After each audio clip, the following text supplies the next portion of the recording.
अस्सलाम वालेकुम। आज हम माइक्रोबायोलॉजी के जो वायरल डिजीज़ है उसमें से हम आज मीज़ल्स को पढ़ेंगे। मम्स के बारे में हमने पढ़ा था, आज हम मीज़ल्स के बारे में पढ़ेंगे।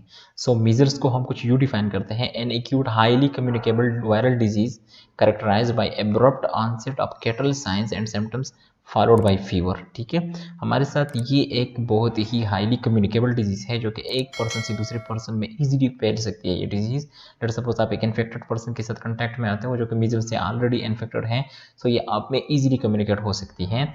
और ये हमारे साथ एक वायरल डिजीज़ है जो कि हमारे साथ तो कैटरल साइंस जो होते हैं इसमें हमारे साथ काफ़ी कॉमन होते हैं, लाइक रनी नोज, लैक्रिमेशन, जो हमारे साथ टीयर की जो एक्सक्रीशन है वो हमारे साथ बहुत ज़्यादा होती है इस डिज़ीज़ में। और इसमें फिर हमारे साथ फीवर भी काफ़ी ज़्यादा कॉमन होती है। अब इस डिज़ीज़ में आपके साथ क्या आपके साथ बहुत ज़्यादा इन्फेक्ट होता है।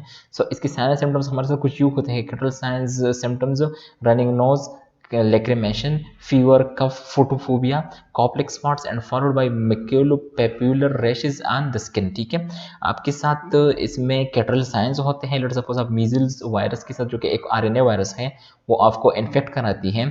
आपके साथ इसमें कैटरल साइंस होते हैं, और कैटरल साइंस में आपके साथ रनी नोज और लेक्रेमेशन होते हैं। फिर फीवर, कफ होता है, फोटोफीबर लाइट से आप काफ़ी ज़्यादा आपको डर लगता है।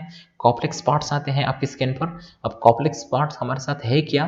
कॉप्लेक्स स्पॉट्स हमारे साथ ऐसे ऐसे रेशेज हैं जो कि हमारे साथ ऐसे स्पॉट्स होते हैं जो कि हमारे साथ जो मोलर टीथ हैं वहाँ पर हमारे साथ ऐसे वाइटिश स्पॉट्स प्रोड्यूस हो जाते हैं, या ऐसे वाइटिश अल्सर्स प्रोड्यूस हो जाते हैं जो कि हमारे साथ क्या इसकी एक मेन सिम्टम है। लेट सपोज आपके साथ कॉप्लेक्स स्पॉट्स मोलर टीथ के साथ आपके साथ अल्सर्स प्रोड्यूस होते हैं और फीवर भी आपके साथ हैं। आप पहचान सकते हो कि आपकी जो पेशेंट है वो आपके साथ मीजल्स डिजीज है, और 10 to 14 डेज से आपके साथ ये लेट सपोज ये सिम्टम्स शुरू हो गए हैं, तो आप कह सकते हो कि आपके साथ आपके पेशेंट को मीजल्स डिजीज हो चुकी हैं। ठीक है, and followed by maculopapular rashes on the skin. ठीक है, इसमें जो मैक्यूलोपैपुलर रैशेज आते हैं वो हमारे साथ जो फोरहेड है वहाँ से ये स्टार्ट लेते हैं और फिर जनरलाइज होते हैं टू और थोरासिक कैविटी। ठीक है, ये थोरासिक जो थोरेक्स है वहाँ पर आपके साथ जो इधर जो आपके साथ ये एरिया है, यहाँ पर फिर आपके साथ ये सिम्टम्स आपके साथ जनरलाइज हो जाते हैं। लेकिन सबसे पहले ये स्टार्ट लेते हैं फ्रॉम दी फोरहेड। और जो हमारे साथ चिकन पॉक्स होती है वो उसमें आपके साथ जो रैशेस होते हैं वो सबसे पहले थोरेक्स पे आते हैं, फिर वो आपके साथ ऊपर की तरफ जाते हैं। ये इन दोनों में मेन डिफरेंस भी है। ठीक है, कास्ट ऑर्गेनिज्म इसकी मीजल्स वायरस है जो कि एक आरएनए वायरस है। इंक्यूबेशन पीरियड इस डिजीज की 10 to 14 डेज है।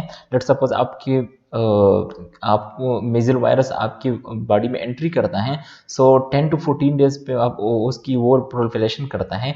उसके बाद वो अपने पहले साइन सिम्टम्स प्रोड्यूस करते हैं आपकी बॉडी में। Reservoir and source infected person and droplets, जो इन्फेक्टेड पर्सन होता है और उसकी जो ड्रॉपलेट्स होते हैं वो आपके साथ इसकी रिजर्वायर है, वहाँ पर ये वायरस आपके साथ पाया जाता है। रूट ऑफ एंट्री इसकी रेस्पिरेटरी ट्रैक्ट है, रेस्पिरेटरी ट्रैक्ट के थ्रू ये आपकी बॉडी में एंट्री कर रहती हैं, ये आपके ओरल कैविटी में एंट्री कर रहती हैं। ये आपके साथ ओरल कैविटी भी हो सकती है और नेजल कैविटी भी हो सकती है। मोड ऑफ ट्रांसमिशन हमारे साथ by direct contact with infected person and indirect contact through infected fomites. Let suppose आप किसी इन्फेक्टेड पर्सन के साथ डायरेक्टली कांटेक्ट में आते हो, या आप उसके फोमाइट्स को, उसके पार्ट्स को यूज़ करते हो, जिसके लिए वो क्या करता है, उस फोमाइट्स को वो यूज़ करता है खाने पीने के लिए। वो भी आपके साथ ये डिजीज़ ट्रांसफ़र कर सकती है। अकरेंस इस डिजीज़ की क्या है, वर्ल्ड वाइड है एंड कॉमन इन चिल्ड्रन, हमारे साथ चिल्ड्रन में काफ़ी कॉमन होती है। कॉम्प्लिकेशन इसके साथ आपके साथ काफ़ी सारे कॉम्प्लिकेशन आते हैं, like stomatitis, keratitis, enteritis, pneumonia, otitis media, measles in pregnant mothers में का stillbirth, measles has serious effects on foetus than rubella.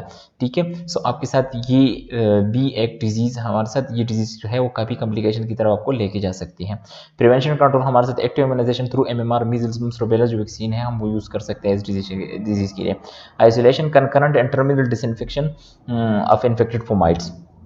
हमारे साथ आइसोलेशन एक मेन प्रिवेंशन है कि हम इन्फेक्टेड पर्सनस को नॉन इन्फेक्टेड पर्सन से अलग रखें, और हमारे साथ जो फोमाइड्स वो यूज़ करते हैं उनको हम डिसइंफेक्ट करें वक्त पर। It confers life long immunity, और फिर ये आपके साथ लेट सपोज आप इससे इन्फेक्ट हो गए और आपकी बॉडी ने इसको कम्बैट किया, तो आपको ये लाइफ लॉन्ग इम्यूनिटी भी देती है। ठीक है, I hope you would like the video. Thank you for listening.